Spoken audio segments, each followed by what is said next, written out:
이 시간 은혜 받으실 하나님 말씀은 신약성경 요한복음 9장 1절로 4절 말씀입니다. 신약성경 요한복음 9장 1절로 4절 말씀 다 같이 합독하시겠습니다.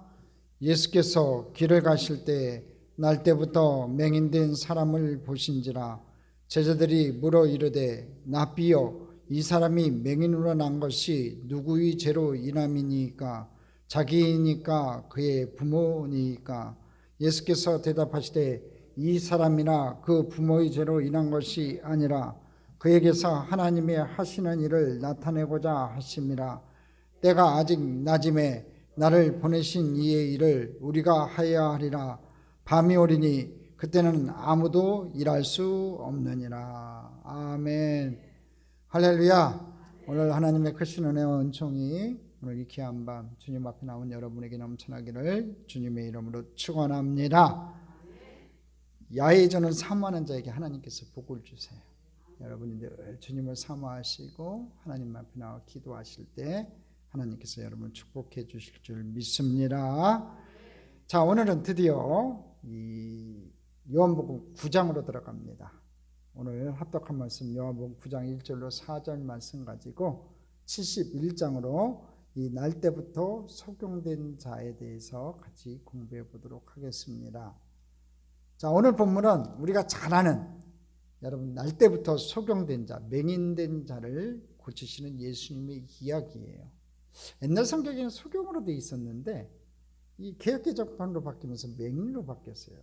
저는 입에 붙은 단어가 속용이라서 그런지 몰라도 이 속용이라는 단어가 더 좋은 것 같아요. 일단 뭐 똑같은 의미로 쓰여지는 단어니까 일단 속용으로 통일해서 제가 할 테니까 성경하고 다르더라도 이해해 달라는 얘기입니다. 자, 오늘 본문 이 9장 서두에 날 때부터 속용된 자의 이야기. 이 갑자기 이제 8장에서 예수님께서 성전에서 유대인들하고 계속 대화를 하다가 내가 하나님의 아들이라고 하니까 이 돌을 쳐서 죽이려고 하는 그 마지막 모습 여러분 기억하실 거예요. 그러다가 이제 9장 1절로 들어와 가지고 이 오늘 본문이 9장 서두에는요, 여러분 잘 아는 이 날 때부터 속용된 자의 이야기가 있어요. 이 이야기는 여러분 생수이신 주님을 설명하는 이 8장 서두에 여러분 가늠한 이야기가 나와요. 이 9장 서두에는 날 때부터 속용된 자의 이야기가 나오고요, 8장 서두에는 여러분 가늠한 여인의 이야기가 나와요. 그렇죠? 8장 서두에 있는 이 가늠한 여인의 이야기는 후대의 사본에서 발견이 되었고 삽입이 됐다고요. 근데 이것 빼도 연결이 된다고 제가 말씀을 드렸잖아요. 자, 근데 이 8장 서두에 나오는 이 가늠한 여인의 이야기는요, 생수이신 주님을 설명하는 이야기예요. 예수님께서 이 초막절에 예루살렘에 올라가셔서 두 가지를 얘기하셨잖아요. 나는 생수다, 나는 빛이다. 이 생수이신 예수님을 설명하는 이 이야기가 8장 서두에 나온 가늠한 여인의 이야기고, 그 다음에 이 8장에 또 이제 선포된 것 중에 하나가 뭐냐면 빛이신, 내가 빛이다 했거든요. 이 빛이신 이 주님의 정체를 구체적으로 그려내는 설명용 이야기가 뭐냐면 9장 서두에 나오는 이 날 때부터 속용된 자의 이야기예요. 따라서 우리는 이 날 때부터 속용된 자를 고치시는 이 주님의 이야기를 단순한 질병의 치유나 기적의 측면에서 이해할 것이 아니라 속용인 죄인들에게 빛을 비추어 가지고 그들의 눈을 뜨게 하시는 하나님의 구속사의 관점으로 바라봐야 된다는 거죠. 날 때부터 속용된 자는요, 하나님 앞에 저주받았다고 생각했어요. 죄인이라고 생각했다. 얼마나 죄가 많으면은 날 때부터 속용되냐는 거예요. 그러니까 이 날 때부터 속용된 자를 눈을 뜨게 했다는 얘기는 뭐냐면 이 칠흑같이 어두웠던 그 날 때부터 속용된 자에게 예수님께서 빛을 비추어 가지고 눈을 뜨게 하셨어요. 그래 가지고 구원하셨다는 얘기예요. 죄인의 자리에서 벗어나게 하셨다는 거지요. 이거 상징하는 바가 참 많아요. 여러분, 이 땅에서도 많은 예수 믿는 사람들이 있어요. 저는 이 이야기를 들을 때마다, 이 말씀을 볼 때마다 참 안타깝게 여기고, 혹시나 또 이 날 때부터 소경된 자가 아닌가, 영적인 소경으로 살아가고 있지 않는가, 늘 저희 자신을 되돌아볼 때가 많아요. 우리 사랑하는 성도 여러분, 오늘 소경이 아니고 눈을 떠서 살아계신 하나님을 바라볼 수 있는 저와 여러분 되기를 주님의 이름으로 축원합니다. 여러분, 예수 믿는다고 하면서도 이 소경으로 살아가는 사람들이 의외로 많아요. 절대로 그렇게 살아서는 안 돼요. 늘 제가 얘기하잖아요. 우리 연수는요, 여러분 70이고 강건해야 80이고, 진짜 강건해 요새 많이 좋아졌으니까 100살이라고 쳐요. 우리 인생에서 100살이라는 나이가 굉장히 장수하는 나이잖아요. 근데 여러분 한번 지나온 세월을 한번 헤아려 보세요. 여러분 초능같이 지나가지 않았어요? 여러분 인생 아무것도 아닌 거예요. 눈 한번 깜빡하면 지나가는 게 우리 인생이에요. 근데 진짜 아무것도 아닌 하나님의 그 영원한 시간에 비해서 우리 100년이라는 시간요, 하루가 1000년 같고 1000년이 하루 같은데, 하나님의 그 영원한 시간 속에서 우리 인간이라는 건요, 진짜 아무것도 아닌 그 100년의 시간을 산다고 해도 진짜 별거 아닌 그 시간 안에 하나님을 붙잡고 하나님만 위해서 살아도, 여러분 마음 뺏기지 않고 살아도 여러분 진짜 아까운 시간인데, 왜 자꾸 세상 것을 바라보고 세상으로 달려가고 자기 마음대로 예수 믿으려고 하는지 모르겠어요. 더군다나 때가 가까이 오고 있어요. 깨어 있으라는 거예요. 첫째 지진이 나타나고 여러분 전쟁이 벌어지고 그런 것들은요, 결국에는 하나님 때가 가까이 오고 있는 거예요. 여러분 최근에 이 가자 지구에 있었던 이 팔레스타인하고 이스라엘과의 그 맹렬한 폭격, 또 이런 상황들이요, 여러분 저는 아주 민감하게 봐요. 이스라엘 땅 예루살렘에서 여러분 이 긴박하게 움직이고 있는 그런 상황들이 여러분 느껴져야 돼요. 여러분 적그리스도가 나타날 때가 언제냐면요, 예루살렘의 제3성전이 세워질 때예요. 지금 예루살렘 그 시온산 꼭대기는요, 여러분 이슬람 사원이 세워져 있다고요. 그렇죠? 그걸 허물고 언제든지 유대인들은 거기다가 예루살렘 성전을 세우고 싶어요. 야훼 성전을 세우고 싶어 한다고요. 그리고 수도도 지금은요, 여러분 예루살렘으로 옮기려고 그래요. 그러니까 이제 이슬람들이 벌컥벌컥 그냥 거품 무는 거예요. 여러분 그런 긴박한 싸움들, 그런 싸움들이 결국에는 하나님 때, 주님이 다시 오실 때를 예비하고 준비하는 하나의 과정들이라고 저는 보여져요. 여러분들 깨어서 기도하세요. 진짜로 주변에 예수 믿지 않는 분들이 있으면요, 여러분 서울대 나오면 뭐 할 것이고, 구원부와 여러분 재물을 모은들 무슨 소용이 있겠어요. 구원받지 못하면 그거 가지고 여러분 통장에 있는 1억 가지고 여러분 천국 갈 수 있으면 누구나 다 가게요. 여러분 그거 갖고 여러분 천국 못 가요. 서울대 나온 박사증 가지고 여러분 천국 못 가는 거예요. 예수님 믿어야 돼요. 예수님 믿어야 돼요. 할렐루야. 오늘 이 본문 말씀, 날 때부터 맹인된 소경을 고치시는 사건은요, 죄인에게 빛을 비춰갖고 눈을 떠가지고 예수님을 발견하고 구원으로 이끄시는 그 하나님의 모습을 우리에게 보여주는 사건이라는 거지요. 저는 오늘 말씀에서요, 뭘 또 하나 발견했냐면, 이 자신의 불행을 어떻게 보느냐에 따라서 인생이 달라지는 것 같아요. 날 때부터 소경된 자니까 이 사람은 다 포기한 사람이에요. 아무것도 안 했던 사람이에요. 거지였어요. 아무것도 할 수 없으니까 지나가는 사람들에게 구걸했던 사람이었어요. 아무것도 할 수 없었던 사람이었다고요. 자포자기했지요. 여러분, 오늘 여러분의 인생이요, 여러분에게는 빛이 비춰갖고 예수님을 발견했으니까 희망이 있어요. 주님의 십자가를 바라볼 수 있는 희망이 있잖아요. 그렇잖아요. 근데 세상에서 아직도 예수 믿지 않는 사람들은요, 절망 가운데 있는 사람들이에요. 불쌍히 여겨야 돼요. 우리가 오늘 모두가 진짜 불쌍히 여기고 긍휼히 여길 수 있는 귀한 밤이 됐으면 좋겠습니다. 자, 첫 번째, 빛에 대한 이해를 좀 살펴보고 넘어갑시다. 오늘 빛에 대해서 얘기를 하니까 오늘 이 본문의 말씀, 이 이야기는요, 요한복음에 7가지 표적이 있는데 그 중에 6번째 표적이에요. 자, 우리 5절을 한번 읽어볼까요? 같이 읽어보겠습니다. 내가 세상에 있는 동안에는 세상의 빛이로다. 내가 세상에 있는 동안에는 내가 세상의 빛이라고 얘기해요.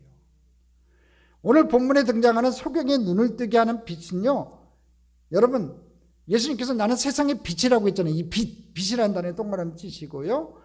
여러분, 본문에 등장하는 이 소경의 눈을 뜨게 하는 이 빛, 9장 5절에 나오는 이 빛은요, 창세기 1장의 빛에서부터 이어지고 있는 거예요. 여러분, 창세기의 빛 얘기 많이 들으셨죠? 창세기 1장 3절의 빛과 여러분 창세기 1장 16절의 태양이라는 발광체에서 나오는 빛은요, 다른 빛이에요. 한번 볼까요? 창세기 1장 3절 읽어볼게요. 같이 읽어보겠습니다.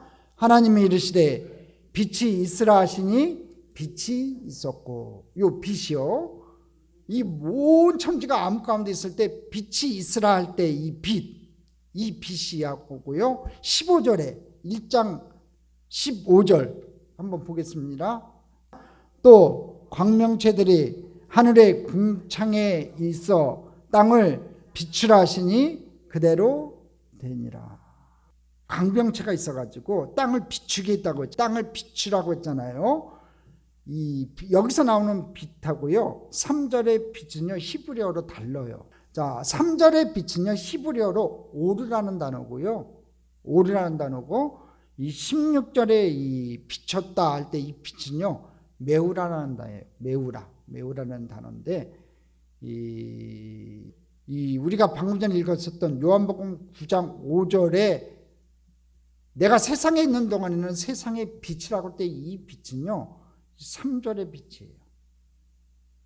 이 창세기 1장 3절의 그 빛은요, 우리 눈에 보이는 가시적인 빛을 말하는 것이 아니라 빛으로 상징되는 창조의 하나님의 사역이 시작되고 있음을 고지하는 빛이에요. 그 빛을 시작으로 해서 흑암에서 낮이 생겼고요, 혼돈에서 틀이 세워졌고 공허가 충만으로 채워졌어요.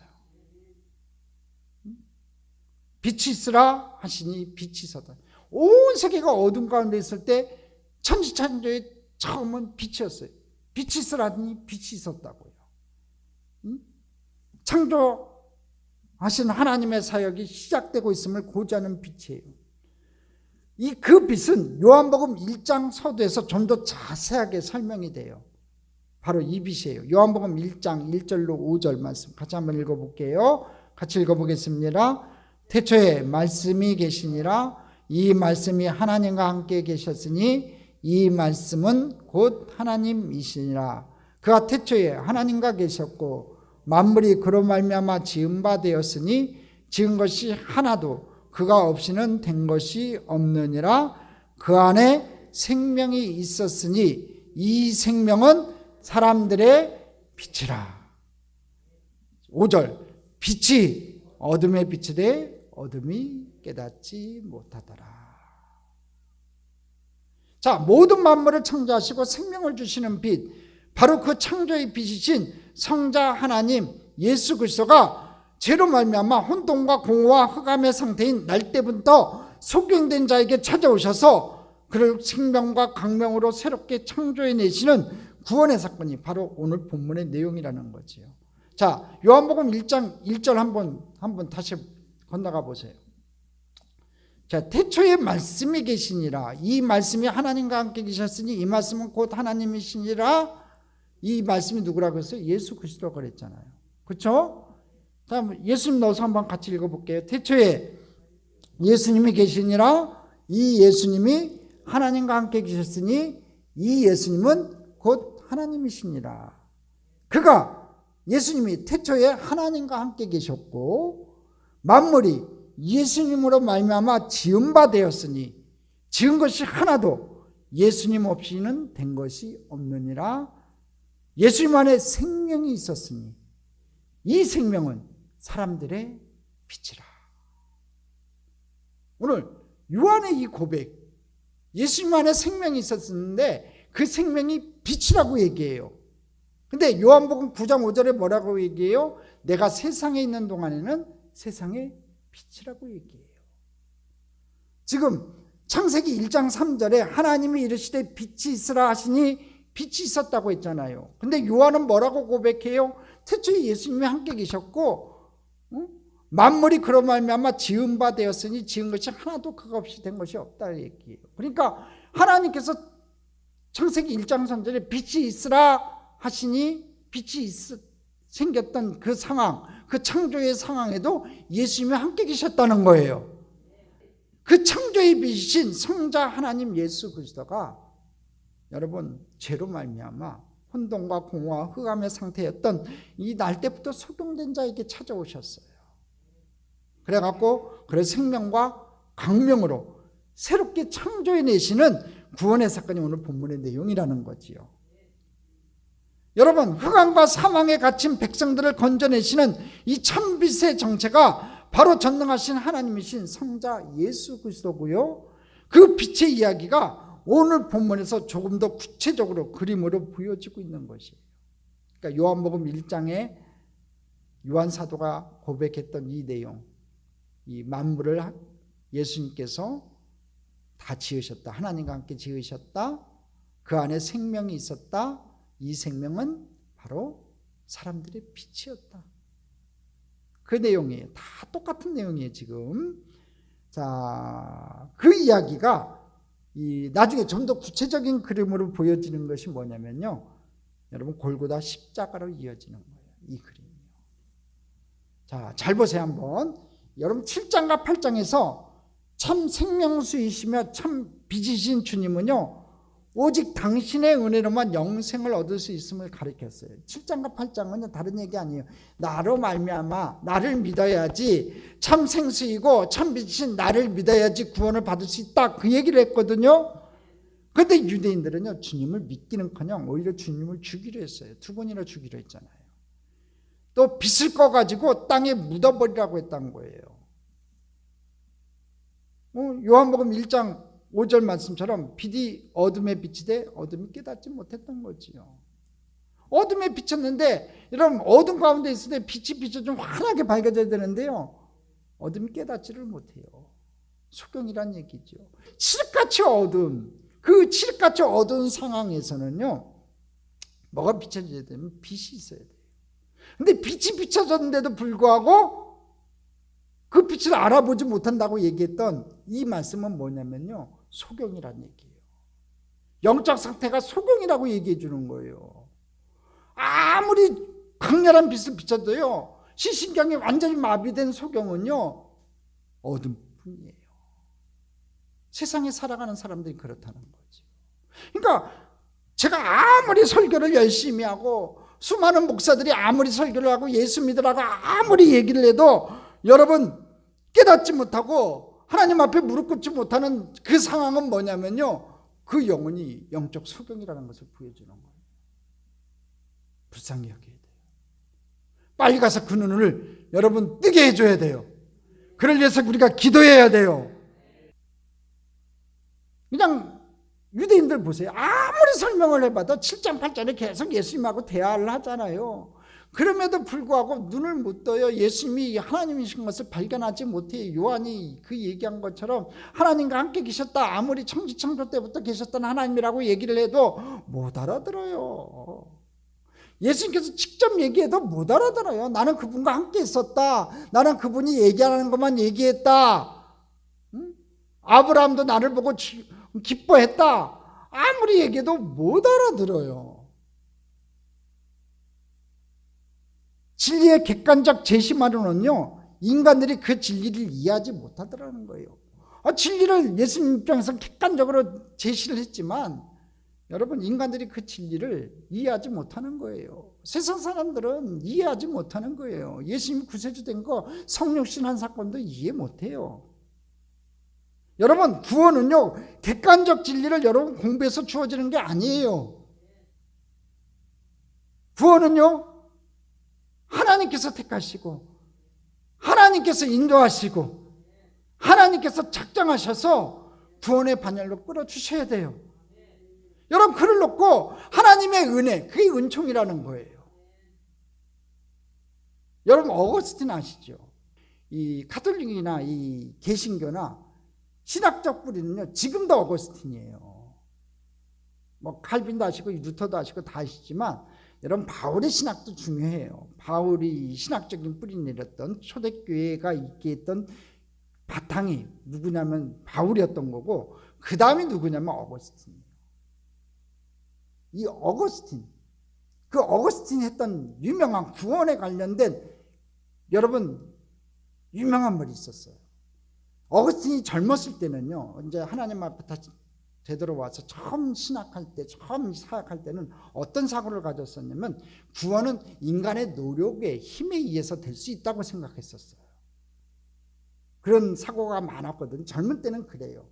근데요, 나이가 먹어가면서요, 아니구나. 구원은 오직 하나님의 은혜구나, 은총이구나. 그게 어거스틴의 은총론이에요. 근데 그 어거스틴의 은총론의 내용은 다른 거 없어요. 칠흑같이 어두운 상황에서 자 한치 앞도 아무것도 볼 수 없는 그 소돔과 같이 된 그 영혼들 가운데 하나님께서 일방적으로 그 영혼에게 빛을 보여주시는 거예요. 할렐루야. 오늘 예수님께서 날 때부터 소경된 자에게 오셔갖고 그의 눈을 뜨게 하셔서 빛을 주셨던 것처럼 여러분 구원은 그렇게 주시는 거예요. 하나님의 절대적인 주권을 가지고 하나님께서 빛을 보여주셔야지만이 눈을 떠가지고 예수님을 영접할 수 있어요. 오늘 여러분 주변에서 아직까지 소경으로 살고 있는 분들이 있다면은 여러분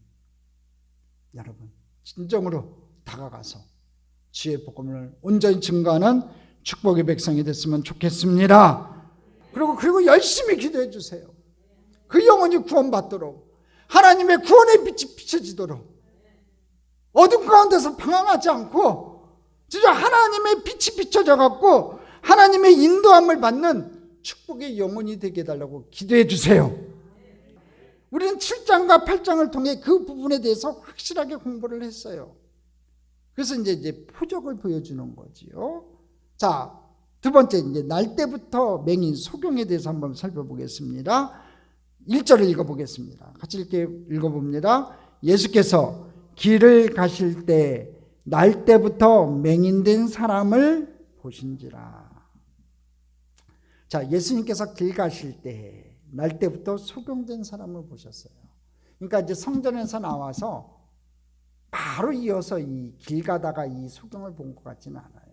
그러니까 여러분 성경을 볼 때는요, 여러분 바로 이어서 보면은 성전에서 도망쳐서 나오시다가 길을 가다가 이 맹인을 봤다, 그럴 수도 있어요. 근데요, 여러분 1년 365일 그 내용 모두를 요한복음에 기록을 안 해요. 사복음서도 마찬가지고 막 시간이 뻥뻥 뛰어요. 이게 일어났던 사건들을 이렇게 쫙 연구를 해보면은 어떨 때는 막 1년이 건너뛸 때가 있고 6개월이 건너뛸 때가 있어요. 지금도 마찬가지인 것 같아요. 제가 봤을 때 조금 시간이 지난 다음인 것 같고요. 근데 그 소경은요, 예수님께서 길을 가실 때, 이 길이 어떤 길인지는 모르겠지만 길을 가실 때에 때도 언젠지는 잘 모르겠어요. 날 때부터 맹인된 사람을 봤어요. 근데 그 소경이 어떤 소경이었냐면요, 거짓 소경이었어요. 8절을 읽어볼게요. 같이 읽어봅니다. 이웃 사람들과 전에 그가 거리는 것을 보았던 사람들이 이르되 이는 앉아서 구걸하던 자가 아니냐. 그러니까 소경이니까 할 것 없어서 길거리에 앉아갖고 구걸했던 사람이에요. Somebody help me. 저 좀 도와주세요. 누구든지 저 좀 도와주세요. 그랬을 거예요. 근데 또 중요한 게 하나가 있어요. 1절에 보면요, 소경이 먼저 주님을 본 것이 아니라 주님이 먼저 소경을 봤어요. 그런 것들 잘 보셔야 돼요. 1절 다시 한번 읽어보겠습니다. 예수께서 길을 가실 때 날 때부터 맹인된 사람을 보신지라. 이 보신지라에 동그라미 치세요. 여기에서 이 보신지라, 보다라고 번역이 된 헬라어 에이도는요, 이 알다라는 의미를 내포하고 있는 단어예요. 알다. 내가 너를 안다 이거예요. 응? 알다. 무슨 얘기인지 아셨죠? 그래서 종종 알다라고 번역을 하기도 해요. 에이도라는 단어는요. 보다 알다.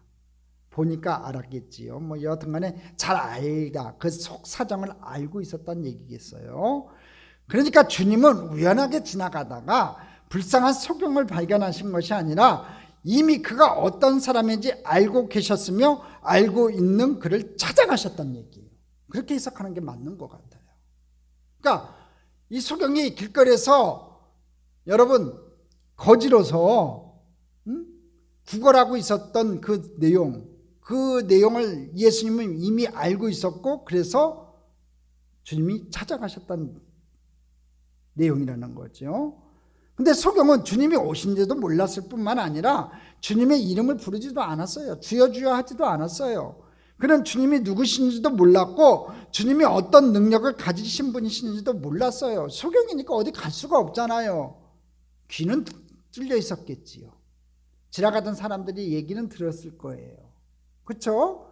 지금 상황에서 예수님이 지나간다는 소식을 아직 못 들었어요. 이 소경은요.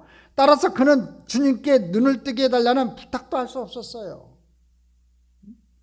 그게 바로 구원받기 전에 우리의 상태라는 거지요. 마태복음에 보면요. 마태복음 9장하고 마태복음 20장에 두 소경, 4명의 소경이 나와요. 근데 이 4명의 소경은요. 특징이 뭐냐면요. 이미 예수님에 대한 소문을 알고 있었어요. 그래가지고 예수님이 지나간다는 소문을 듣고 목소리를 높여서 뭐라고 얘기하냐면 다윗의 자손 예수여 나를 불쌍히 여기소서. 다윗의 자손 예수여 나를 불쌍히 여기소서. 그러니까 지나가던 사람들 또 이 제자들이요 막 쥐어받고 구박을 해요. 다윗의 자손 예수여. 이 얘기는 뭐냐면 당신 메시아라는 얘기예요. 그 당시 유대인들은 메시아 사상이 있었기 때문에 그 메시아가 다윗의 자손을 통해서 온다는 걸 알고 있었기 때문에 다윗의 자손 예수여. 그 얘기는 무슨 얘기냐면 메시아요, 구세주요, 나를 불쌍히 여기소서. 하나님이요 나를 불쌍히 여기소서. 이렇게 고백하는 거라고요. 그 소경들은 이미 들었다는 얘기예요. 예수님이 수많은 기사와 이적을 행했다는 걸 들었고 마태복음 20장에 나오는 두 소경은요 마태복음 9장에 나왔던 소경을 고쳤다는 얘기를 들었으니까 더 확신이 있었을 거예요. 그리고 똑같이 외쳐요. 다윗의 자손 예수여 나를 불쌍히 여기소서. 근데 오늘 본문의 이 소경은요 여러분 아직 듣지 못했던 것 같아요. 예수님에 대해서 주변에서 무슨 얘기하는지를 그러니까 예수님이 어떤 분인지는 들었겠지요. 지나가는 사람들 하는 얘기를 들었을 테니까. 그러니까 근데 그 예수님이 지금 가까이 온지를 모르는 거예요. 그러니까 예수님께 눈을 뜨게 해달라는 부탁도 못해요. 이 얘기는 우리에게 뭘 보여주냐면요 그게 바로 구원받기 전에 우리의 상태라는 거지요. 구원을 위해서 우리가 할 수 있는 건 아무것도 없다는 거지요. 오직 하나님의 은혜를 통해서만, 하나님의 다가오심을 통해서만, 그 다가옴을 위해서, 그 하나님의 다가옴을 위해서 여러분 아직도 예수 믿지 않는 그 사람들, 그 영혼들을 향해서 우리 주님이 오늘 이 밤에도 다가가기 위해서 여러분 오늘 이 밤에 간절히 좀 기도 좀 해야 돼요. 그게 필요하다는 거지요. 여러분 주님 언제 오실지 진짜 몰라요. 오늘 이 밤에 오실 수도 있는 거예요. 여러분 세상이 흘러가는 흐름들을 잘 보셔야 돼요. 유프라데스 강이 마른다고 했는데 유프라데스 강이 쫙쫙 갈라지고 있어요. 어떻게 해석할 거냐고. 성경에 그러면 주님 오실 때가 가까운 때의 징조 중에 하나가 유프라데스 강이 마른다고 했는데 유프라데스 강이 쫙쫙 갈라지고 있어요. 여러분 우리 지금 이 시간부터 우리가 진짜 간절히 주님 오실 날을 대망하며 깨어 기도해도 시원찮을 판에 헛된 것에 마음 뺏기지 마시고 여러분 자녀들을 위해서도 진짜 지금 시간을 아깝게 여기시고 기도하셔야 돼요. 그래서 성경에서 소경을 여러분 죄인들을 총칭하는 또 상징하는 단어로 자주 써요.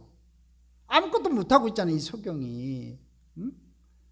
그게 구원받기 전에 우리의 모습이라는 거예요. 그리고 그래서 성경에서 이 소경을요 죄인들을 총칭하는 또 상징하는 단어로 아주 자주 쓴다는 거예요. 그래서 복음서에는요, 사복음서에는요, 주님의 많은 치유 사건 중에서 유독 이 소경이 고침을 받는 사건이 특별하게 많이 기록되어 있어요. 여러분, 복음서에 나오는 예수님의 치유 사건은요, 대체적으로 한번 살펴보면요, 기먹은 벙어리가 고침받은 경우가 하나가 있고요, 그 다음에 중풍 환자가 고침받은 사건이 하나가 있고요, 그 다음에 열병을 앓던 자가 고침받은 사건이 하나가 있어요. 베드로의 장모 얘기고요. 그 다음에 문득병이 고침을 받은 경우가 둘이 있어요. 다시 살리심, 그러니까 부활하는 사건이요, 셋이나 나와요. 그 다음에 이렇게 여러 가지 사건들이 있는데 이 소경이 고침을 받은 경우는요, 5번이나 기록이 되어 있어요. 5번. 그것은 성경이 소경의 상태를 영적으로 어두움 가운데 있는 죄인들의 상태라는 것을 강조해서 보여주는 거예요. 그걸 통해 가지고 주님은 그러한 영적 어둠의 상태에 있는 죄인들에게 찾아오셔서 그들을 광명한 빛으로 인도해 내시는 분임을 상징적으로 설명해 주고 있는 거예요. 여러분, 안 못 보는 사람 눈뜨게 갖고 세상 보게 한다는 거 상징이잖아요. 죄인이 눈을 떠갖고 구원받는 것을 보여주는 거예요. 그래서 사복음서에는 5번이나 나와요. 오늘 본문은요, 예수님을 거부하고 죽이려 했던 이 죄인들의 대표로 날 때부터 소경된 자를 등장시키고 있는 거예요. 주님은 그의 눈을 값없이 치유해 주심으로 당신의 하실 일이 어떠한 것인지를 설명하시고 계세요. 그는 길가에 앉아가지고요, 떼국머리 흐르는 옷을 입고, 여러분, 빨래나 제대로 했겠어요? 샤워를 했겠어요? 목욕을 했겠어요? 냄새가 팔팔 났을 거예요. 응? 뭐 그 당시에는 안경이 없었겠지만 검은 안경을, 요새 치면 검은 안경, 선글라스는 아니겠지만 보통 맹인들이 검은 안경을 쓰잖아요. 검은 안경을 쓰고 지팡이를 옆에 두고 어머니 왜 날 낳으셨나요? 응? 탄식할 때마다 그렇지 않겠냐고, 어머니 왜 날 낳으셨어요? 응? 그 노래를 부르면서 사람들에게 구걸하고 있는 모습에 현대판으로 치면은, 응? 여러분 얼마나 불쌍하냐고요. 그 영혼들을 구원하시고자 하나님께서 오셨고 예수님께서 그를 찾아가셨다는 거지요. 여러분, 지금 캄캄한 밤에 방 안에 들어가서 일을 해보셨어요? 할 수 있어요, 여러분? 캄캄한 밤에, 또 밤에 무슨 일을 해요? 할 수가 없잖아요. 아무것도 못 하잖아요. 여러분, 안 되려고 하루라도 여러분 활동해 보실 수 있으세요? 제가 한번 주일 설교 때 얘기했던 것 같아요. 여의도에 있을 때 이 장애 체험하는 날이 있었어요. 장애자의 날에 제가 안대 중에 아예 빛을 차단하는 안대가 있더라고요. 나중에 보니까 그런 커튼도 있더라고요. 빛을 완벽하게 차단하는 그런 커튼도 있는데 그 안대를 딱 쓰니까요, 진짜 깜깜해요. 안경을 벗고 그 빛이 하나도 안 들어오니까 내 눈을 떴어요. 안에서, 이 안대 안에서 눈을 떴는데도 여러분 빛이 하나도 안 들어요. 사이에서 빛이 하나도 안 들어오니까 갑자기 깜깜해지는 거예요. 여러분, 첫째로 이 깜깜해지니까 내가 이렇게 눈을 감아도요, 빛이 비치면은, 여러분 빛이 이렇게 들어오면 조금 이렇게 뭔가 이렇게 움직일 수 있어요. 우리는 시력이 있으니까. 근데 이 빛을 차단하는 안대를 끼면요, 아무것도 안 보여요. 깜깜해요. 진짜 발걸음 하나 내딛는 것도요, 이거 못하겠더라고. 얼마나 이게 힘든지 모르겠어요. 여러분, 불이 들어오지 않으면요, 빛이 없으면 아무것도 할 수 없어요. 소경의 삶이 바로 그런 삶이었다는 거지요. 아무것도 할 수 없는 삶이었어요. 여러분, 소경은 캄캄한 어둠 속에서 평생을 살아야 돼요. 그래서 날 때부터 이 소경된 자는요, 여러분 못하는 게 하나가 있다고 했죠. 혹시 기억나세요? 날 때부터 소경된 자는 못하는 게 하나가 있다고 제가 몇 번 얘기했죠. 꿈을 못 꿔요. 꿈을 못 꿔. 꿈을 못 꾼다고요. 본 게 있어야지 꿈을 꾸지요. 여러분, 꿈을 꾼다는 건요, 뭔가를 봤기 때문에 꿈을 꾸는 거예요. 이 사람 한 번도 번도 본 게 없어. 태어날 때부터 칠흑같이 어두웠기 때문에 꿈을 못 꿔요. 두 번째로 이 소경은요, 우리가 맛보는 음식 맛을 그대로 느낄 수가 없는 사람이에요. 우리가 음식 맛을 느끼는 것은요, 입만으로 느끼는 게 아니에요. 후각도 있고요, 또 눈에 보이는 이런 시각을 통해서도요, 여러분 침이 나오고 여러분 음식 맛을 느끼게 되는 거예요. 이 음식 맛이라는 건요, 그러니까 먹음직하게 보여야지 또 맛있는 거예요. 음식도 맛있게 만드는 것도 중요하지만 예쁘게 만드는 것도 중요하더라고요. 그러니까 이 소경은요, 할 수 있는 게 아무것도 없어요. 불쌍해요. 그는 태어날 때부터 벌써 인생의 많은 부분이 결정되어 있었어요.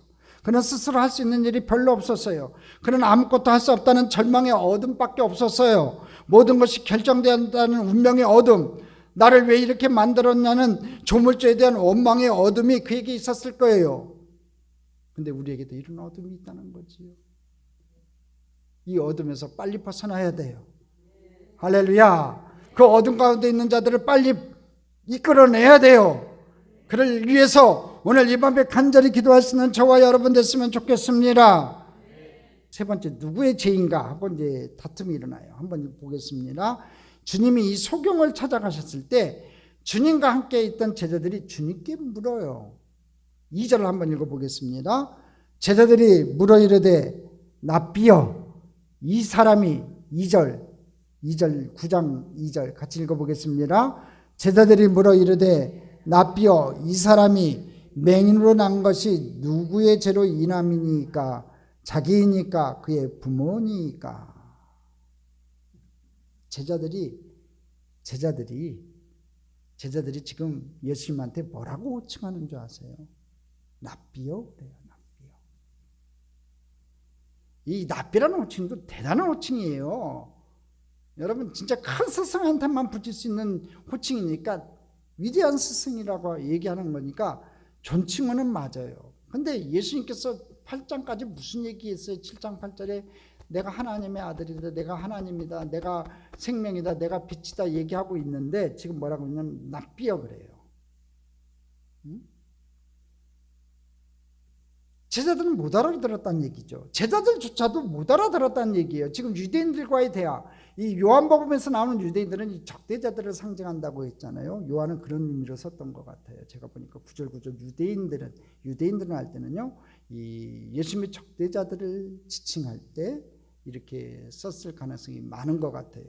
근데 유대인들도 그랬는데 심지어 이 제자들조차도 여러분 못 알아들었다는 거예요. 여기서 제자들은 12제자도 될 수 있고요, 예수님을 따르는 많은 제자들이 있었어요. 그 제자들 전체가 지금 제가 보니까 못 알아듣고 있어요. 예수님이 하나님인 것을 인정할 수 없는 것 같아요. 왜 그런지 모르겠어요.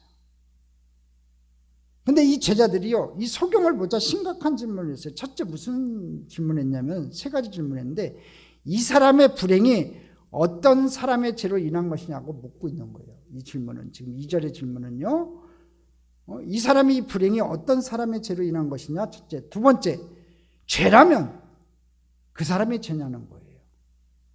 세 번째, 그럼 그 사람의 죄가 아니라면 그 부모의 죄로 인한 것이냐고 지금 묻고 있어요.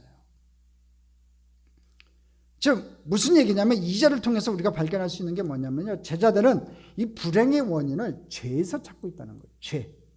오늘 2절에 죄라는 단어가 나오죠. 누구의 죄로 인함이니까? 죄로 인식하고 있었어요. 유대인들은 자신의 죄 때문에 불행하게 산다고 생각했기 때문에 그래요. 그러니까 내게 불행이 다가오는 것은 내 죄 때문이라고 생각을 해요. 죄 때문에, 그렇기 때문에 이 죄 때문에 이 소경이 심판을 받았다고 생각하는 거예요. 하지만 이 사람은 여러분 태어날 때부터 소경이었으니까 자신의 죄 때문에 불행한다고 산다고 볼 수 없어요. 그렇잖아요? 딸 때부터 소경된 자니까 자신의 죄 때문에 불행하게 산다고 볼 수 없는 거예요. 그렇다면 자신의 죄가 아니라면 부모의 죄 때문인가? 이렇게 질문을 하는 거예요. 그들은 그건 알고 있었던 거지요. 여러분, 부모의 죄가 아니라면 그 조상의 죄인가 아니면 하나님의 실패작인가, 하나님께 그 책임을 돌리는 질문이라는 거지요. 제자들은 이 종교 지도자들에게 쫓기는 자신들의 처지가 처량해서 이런 질문을 했을지도 몰라요. 속상했으니까. 59절 한번 읽어볼까요? 같이 읽어보겠습니다. 그들이 8장 59절이에요. 같이 읽어봅니다. 그들이 돌을 들어 치려하거늘 예수께서 숨어 성전에서 나가시니라. 그러니까 스승님이 그냥 벼락을 쳐가지고 이 적대자들 유대인들을 벌을 내리기를 원했는데, 강한 이 파워를 가지신 분으로 나타나기를 원했는데 예수님께서 피해 가시거든요. 자기들도 졸래졸래 쫓아다닐 수밖에 없었어요. 우리도 이러지 않아요? 지금 그러니까 이 질문은요, 2절의 질문은요, 이 마음 상태가 좋은 상태에서 질문한 게 아니란 얘기예요. 제가 봤을 땐 그런 것 같아요. 우리도 그러잖아요. 우리가 불행을 보면 이런 질문하지 않아요? 취업이 안 된 건 누구 죄 때문입니까? 몸에 병이 난 것은 누구 죄 때문입니까? 부부싸움 하고 나서 부부싸움은 누구 죄 때문입니까? 결혼을 못한 것은 누구 죄 때문에 그렇습니까? 하나님의 역사가 일어나지 않는 것은 누구 책임입니까? 그래요. 불행의 원인은요, 딴 데서 찾으려고 그래요. 결국에는 하나님 탓으로 돌려요. 자, 하나씩 한번 살펴보겠습니다. 시간 되는 데까지 볼게요. 첫 번째, 죄로 인한 불행을 한번 봅시다. 우리 주위의 불행이 죄 때문에 생긴 경우가 분명히 있어요. 자신의 죄 때문에 그런 경우도 있고요, 부모나 조상들의 죄 때문에 그런 경우도 있는 것 같아요. 예를 들면 인류의 조상 아담이 불순종의 죄를 범하니까요, 그도 고통을 당했고 그 후손에게도 가난과 질병과 두려움과 원망과 죽음이 다가왔어요. 우리 조상 아담 때문에 우리에게 죽음이 다가왔잖아요. 여러분, 요나는 하나님의 말씀에 불순종하고 도망가다가 자신도 큰 풍랑을 만났고요, 그 배에 있는 사람들도 고통을 당했어요. 여러분, 다윗이 범죄하니까 그런 집안의 분란과 국가의 내란에 시달렸고 이스라엘 백성들도 고통당했어요. 결정적으로 범죄에서 낳은 아들은 죽었어요. 자, 두 번째, 우리가 살펴볼 게 뭐냐면요, 죄 때문이라면, 그렇다면 죄 때문이라면은, 그럼 본문에 나오는 소경은 과연 죄 때문에 생긴 거냐 이거예요. 죄 때문에 불행이 올 수도 있다고 제가 얘기를 했잖아요. 사람이 잘못하면 불순종하고 그러면 죄가 올 수 있다고 얘기했으니까, 그렇다면 본문에 나오는 소경도 과연 죄 때문에 소경이 됐냐 이거지요. 그것 좀 한번 살펴봐야겠죠. 이 사람이 자신의 죄 때문에 소경이 되었다면요, 엄마 뱃속에서 죄를 지어야 돼요. 그렇잖아요. 이 정확하게 한번 따지고 들어가잖아요. 이 날 때부터 소경된 자가 자신의 죄 때문에 엄마 뱃속에 있을 때 죄를 지어야 돼요. 근데 엄마 뱃속에서 무슨 죄를 지었겠어요? 여러분 생각해 보세요. 발로 엄마 배를 치는 죄를 지을 수 있어요. 그것도 죄인가요? 여러분, 엄마 배에서 아기가 발로 치면요, 엄마 아빠가 너무나 좋아해요. 여기 축구선수가 들어왔나 보다 하고 되게 좋아해요. 하나님, 그게 굉장히 기쁨이 된다고요. 이게 무슨 죄냐고요. 발로, 엄마 뱃속에서 발로 치는 게 무슨 죄가 돼요. 엄마가 주는 영양분에 만족을 하지 못하고 불평을 한 죄도 지을 수도 있어요. 근데 꼭 뱃속에 있는 애기가 그런 불평만 할 수 있는 지적인 능력이 있어요? 없다고요. 그것 때문에 소경으로 태어났다는 것은 너무 잔인한 것 같아요. 제가 봤을 때 이거 불가능한 얘기예요. 그 사람이 죄를 범하지 않았다면 그럼 그 부모가 죄를 범했다고 할 수도 있겠지요. 아까도 얘기한 것처럼 본인이 죄를 지을 수도 있고 부모가 죄를 범할 수도 있으니까. 여러분, 과학적으로 보면요, 어머니가 성병이 있는 상태에서 아기를 낳아 눈에 바이러스가 감염되어서 소경이 된 경우도 실질적으로 있대요. 또 부모가 약물을 과다 복용하든지 돌연변이에 의해서 그런 경우도 있어요. 그런 경우는 참 부모가 자기 임신한 상태에서 약을 잘못 먹었다든지 그래갖고 소경이 되는 경우도 있어요. 부모 죄 때문에 그렇지. 자, 세 번째 우리가 볼 게 있어요. 죄 없는 고난에 대해서 우리가 좀 살펴봐야 돼요. 우리 주변에서는요, 죄를 짓지 않았는데도 고난을 받는 경우가 있어요. 예수 믿는데도 불구하고, 착실하게 신앙생활을 하는데도 불구하고 고난을 받는 경우들이 있어요. 성경에도 한번 봅시다. 욥 한번 봅시다. 욥은요, 아무 죄를 짓지 않았지만 큰 고난을 받았던 사람이에요. 그 당대 위인이라고 했는데 여러분 고난을 당했어요. 아벨은요, 죄를 짓지 않았는데 죽었어요. 12제자도요, 무슨 죄를 지었어요? 이 가룟 유다 빼고 11제자 무슨 죄를 지었어요?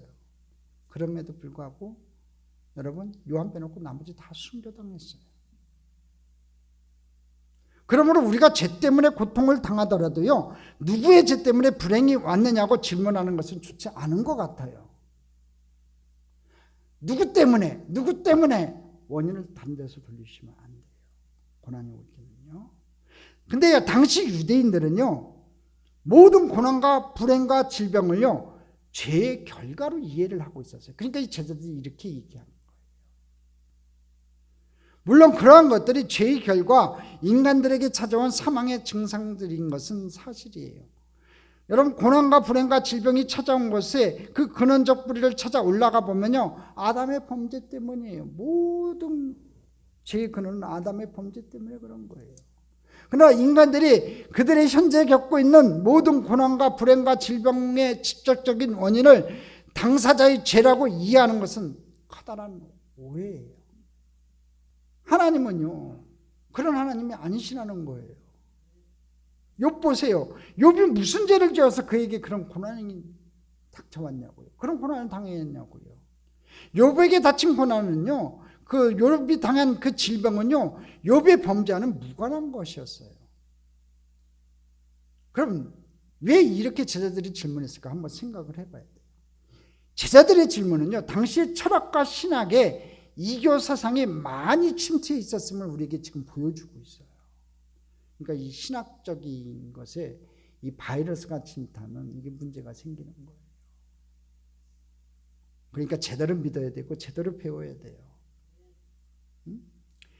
예수님 당시에요, 바벨론 사람들과 이 페르시아인들과 이 그리스인들, 헬라인들 사이에는요, 뭐가 있었냐면요, 그들 사이에 바벨론 사람들, 페르시아 사람들, 또 그 당시 이제 헬라 사람들 사이에는 뭐가 있었냐면요, 환생의 교리가 있었어요. 환생의 교리. 일종의 윤회 체계 범죄 속에서 고난의 문제를 이해하고 있었다는 거죠. 이 불교의 환생, 그 똑같은 거예요. 전생에 죄를 많이 지은 사람은요, 다음 생에서 많은 고통과 질병에 던져지게 된다는 거예요. 전생에서 이 환생 교리는 다른 거 없어요. 전생에서 죄를 많이 지으면요, 다음 생에서 많은 고통과 질병과 또 사람으로 태어나지 못하고 짐승으로 태어나고 여러분 벌레로 태어난다고 생각해요. 그 이론은 유대인들에게조차 그 당시에 편만하게 일반적으로 퍼져 있었던 사상이에요. 그러니까 무서운 거죠. 영주주의만 퍼졌던 게 아니에요. 그러니까 이 헬라 문화의 영향을 받을 수밖에 없었고, 바벨론 영향의 영향을 받을 수밖에 없었고, 페르시아의 그 영향을 받을 수밖에 없었죠. 그 사상이 그만큼 무서운 거예요. 그러니까 윤회 사상이 들어왔던 거예요. 야외 유신 사상을 믿으면서도 불구하고 유대인들조차도 여러분 이 윤회 사상에 빠져 있는 사람들이 있었어요. 그래서 그러한 환생의 교리에 젖은 사람들은요, 자신들의 고통과 불행과 질병을요, 전생의 죄 때문이라고 생각했어요. 물론 유대인들의 선생인 랍비들은 그 이론을 절대로 지지하지 않아요. 그러나 랍비들의 주장도 옳은 것은 아니었어요. 그들은 출애굽기 20장 5절에 보면요, 한번 보겠습니다. 출애굽기 20장 5절 같이 한번 읽어보겠습니다. 나를 미워하는 자의 죄를 갚되 아버지로부터 아들에게 3, 4대까지 이르게 하거니와. 죄가 유전되고 있잖아요, 지금. 이 출애굽기 20장 5절을 근거로 해서 죄의 유전으로 고통의 문제를 또 이해하고도 있었어요. 그러니까 완벽하게 벗어났다고는 할 수 없다는 거. 환생의 교리는 아니지만 이 죄의 유전, 이 아버지, 이 조상들의 죄 때문에 자식들이 벌을 받는 부분에 대해서도 이해를 하고 있었다는 거죠. 부모의 죄로 자식이 질병을 앓거나 불행을 당할 수 있다고 생각했다는 거예요. 그래서 제자들이 자기의 죄 때문입니까? 부모의 죄 때문입니까? 라고 물었던 거예요. 그런 사상들이 있으니까. 뿐만 아니라 유대인들은 태아가 어머니 뱃속에서도 죄를 지을 수 있다고 생각을 해요. 성경을 근거로 그런 생각을 해요. 창세기 25장 22절 한번 볼까요? 이 구절을 가지고 그렇게 생각을 해요. 한번 읽어보겠습니다. 이 아들들이 그의 태 속에서 서로 싸우는지라 그가 이르되 이럴 경우에 내가 어찌할꼬 하고 가서 얇게 묻자. 쌍둥이가 이 안에서 싸우는 걸 보고 이렇게 이걸 근거로 여러분 태아가 어머니 뱃속에서도 죄를 지을 수 있다고 생각을 해요. 너무 이 쬐끄만 걸 가지고 크게 해석을 하는 거지요. 여러분 황생의 교리나 각에 흐르는 저주의 이론이나 모태 속에서 지은 죄의 결과에 의한 질병 등의 이론은요, 제가 봤을 때 아닌 것 같아요. 그런데 제자들이 엉뚱하게도 이런 질문을 한다는 거지요. 우리는 누구의 죄냐, 누구의 책임냐를 여러분 따지지 말아야 돼요. 예수님이 이런 심각한 질문 앞에 뭐라고 얘기하시는 줄 아세요? 주님은 단호하게 얘기하세요. 우리 하나님의 섭리에 대해서 살펴보겠습니다. 3절 읽어보겠습니다. 같이 읽겠습니다. 예수께서 대답하시되 이 사람이 그 부모의 죄로 인한 것이 아니라 그에게서 하나님이 하시는 일을 나타내고자 하십니다. 이게 무슨 말이에요? 이 구절을 여러분 곡해하면 안 돼요. 하나님은 당신의 하신 일을 나타내시기 위해서 사람들을 장애자로 만들어 버리시는 아주 끔찍한 분으로 생각해서는 안 돼요. 그 얘기가 아니에요. 여러분 우리말 개역 성경은요, 헬라 성경의 원뜻을 제대로 살리지 못하고 있어요. 엉뚱한 번역을 해놓고 있어요. 지금 제가 봤을 때 특별히 이 4장 3절은 좀 엉뚱한 번역을 한 것 같아요. 자, 영어 성경하고 한글 성경을 조금 번역을 해보면 좋겠습니다. 영어 성경 한번 넘겨보세요. No, it wasn't. Jesus answered. 아니야, 그렇지 않아. 예수님이 대답하셨다. 첫 번째 영어는 그렇게 해석을 하셔야 되고요. 그 다음에 두 번째, But because of his blindness. 하지만 그의 보지 못함으로 인해 You will see God work a miracle for him. 너희는 하나님이 그를 위해 일으키시는 기적을 볼 것이다. 그러니까 다시 한번 해석을 할게요. 처음부터 한글판만 해석을 할게요. 아니야, 그렇지 않아. 예수님이 대답하셨다. 그러니까 그 부모의 죄입니까? 자신의 죄입니까? 하니까 아니야, 그렇지 않아. 이렇게 예수님께서 대답하셨다는 거고요. 하지만 그의 보지 못함으로 인해 너희는 하나님이 그를 위해 일으키시는 기적을 볼 것이다. 이렇게 해석하는 게 맞다고 봐요. 그러니까 하나님이 하시는 일을 나타내고자 하심이라. 그 말하고는 좀 동떨어진 것 같아요. 그러니까 이 기적을 통해서 니들이 그렇게 질문한 건 아니다. 일단 아니다고 얘기를 하시고, 그렇지만 그의 보지 못한, 그가 소경된 것을 통해 가지고 너희는 하나님이 그를 위해 일으키시는 기적을 보게 될 것이다. 이렇게 얘기를 하고 계신 거예요. 그러니까 예수님의 대답은 이런 거예요. 하나님께서 당신의 일을 드러내시기 위해서 그를 소경으로 태어나게 한 것이 아니라 그가 소경으로 태어난 결과를 사용해서 하나님께서 당신의 일을 보이실 것이라는 거예요. 하나님은 당신의 목적을 위해 아프지도 않아도 될 사람을 아프게 만들거나 불행하지 않아도 될 사람을 불행하게 만드시는 분이 아니세요. 하나님은 인간 세상의 편만한 죄로 말미암아 인간들에게 닥친 여러 가지 고통과 고난과 불행과 질병들의 증상들을 사용해서 그분의 일을 드러내시는 것이지 그러한 고통을 조장하시고 만들어내시는 분이 아니라는 거예요. 그건 분명히 아셔야 돼요. 예수님은 그 불행의 원인을 과거에서 찾지 않으셨어요. 예수님은 불행의 원인을 사람에게서 찾지 않으셨어요. 예수님은 불행에 하나님의 선한 목적이 있다고 지금 말씀하시는 거예요. 예수님은 고난을 한참 높은 생각으로 차원을 높게 생각하셨다는 거죠. 물론 그 사람이나 부모가 죄를 범해서 불행하게 되었을 수도 있어요. 그러나 중요한 것은 그곳에 선하신 하나님의 뜻이 있다는 거예요. 이렇게 불행 속에 하나님의 뜻을 찾는다면 우리는 어떤 상황에서도 소망이 생겨요. 어떤 어려움 가운데서도 소망을 좀 가지시라는 거예요. 보세요. 예수님이 그를 알고 그 처지를 다 알고 예수님이 찾아가셨어요. 소경이 예수님을 찾은 게 아니라 예수님 나 좀 고쳐주세요 부르짖지도 않았음에도 불구하고 예수님이 절대 절망에 빠져있는 그 소경 가운데, 절대 어둠 가운데 있는 그 소경을 찾아가셔서 눈을 뜨게 하셨어요. 할렐루야. 그 예수님은 오늘 여러분의 예수님이세요. 저와 여러분의 예수님이세요. 오늘 여러분이 어떤 절망 가운데 있을지 몰라도 오늘 그 절망 가운데서도 예수님 만납시다.